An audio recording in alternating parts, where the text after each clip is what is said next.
Hi, welcome to my channel. இப்போ நான் ஆப்பிளும் அவளும் வச்சு ஒரு ஐஸ்கிரீம் மாதிரி செய்ய போகிறேன். வாங்க எப்படி செய்யலான்னு பார்க்கலாம். அதுக்கு முன்னாடி எப்படியோ பார்த்தீங்கன்னா லைக் பண்ணுங்கள், ஷேர் பண்ணுங்கள், மறக்காமல் சப்ஸ்கிரைப் பண்ணிக்கோங்க. வாங்க வீடியோக்குள்ளே போகலாம்.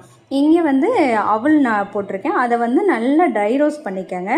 மொறுன்னு ஆகிற அளவுக்கு ட்ரை ரோஸ்ட் பண்ணணும். அவ்வளோதான். பண்ணிவிட்டு அதை ஒரு பவுலில் மாற்றிடுங்க. அப்புறம் வேர்க்கடலை அதையும் நல்லா ட்ரை ரோஸ்ட் பண்ணிடுங்க. பண்ணிவிட்டு அதில் உள்ள தொலியெல்லாம் எடுத்துகிட்டு அதை தனியாக வச்சுடுங்க ஒரு பவுலில். இங்கே இன்னொரு பவுலில் நான் என்ன பண்ணியிருக்கேன், ஆப்பிளை குட்டி குட்டியாக கட் பண்ணி போட்டிருக்கேன். அது கூட என்ன பண்ணுங்கள், சுகர் ஆட் பண்ணிக்கோங்க. அப்புறம் காய்ச்சின பால் அதை ஆற வச்சுருக்கேன். அதை ஆட் பண்ணிக்கோங்க. ஆட் பண்ணிவிட்டு நல்லா சர்க்கரை கரையிற அளவுக்கு நல்லா கலக்கிக்கோங்க. கலக்கி அதை எடுத்து வச்சுருங்க. இங்கே என்ன பண்ணுங்கள், டம்ளரில் கொஞ்சமாக அவல் போடுங்க. அவல் போட்டு இப்போ நம்ம கலக்கி வச்சுருக்கோம் பாருங்கள், கேரட்டு செய்து ஆப்பிள், அதை என்ன பண்ணுங்கள் அதில் ஆட் பண்ணிடுங்க. ஆட் பண்ணிவிட்டு மறுபடியும் அவல் போடுங்க.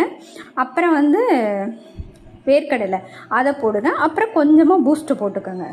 நீங்கள் உங்கள்கிட்ட என்ன இருக்கோ, பூஸ்ட்டோ ஹார்லிக்ஸோ எது இருக்கோ அது வேணாலும் யூஸ் பண்ணிக்கலாம்.